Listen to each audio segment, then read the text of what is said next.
আমার গুটি পোকাকে নিয়ে সকাল থেকে দুপুর পর্যন্ত কেমন যুদ্ধ চলে সেটারই একটা নমুনা দিতে এলাম।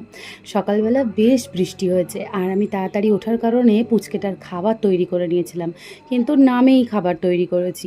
আর ও ব্রাশ করতে ভীষণ ভালোবাসে, ব্রাশ করতে না, আসলে এই যে পেস্টটা, এই পেস্টটা খেতে পছন্দ করে।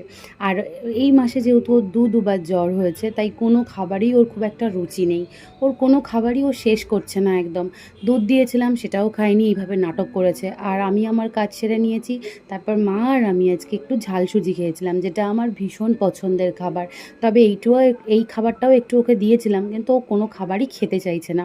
আর ওই যে সকালে অত বৃষ্টি দেখলে, আকাশ তো পরে বেলায় এত রোদ উঠে গেল যে কেউ বলবেই না অমন বৃষ্টি হয়েছে, কেমন জানি দুর্গাপুজো। আর দুপুরবেলা আমি রোজগারের মতো হাতে থালা নিয়ে ভাত মাংস দিয়ে খাবারটা শেষ করেছিলাম। আর মা যেভাবে খায় সেভাবেই তার খাবার শেষ করেছিল। তবে খাবার খেতে খেতে 4টে বেজে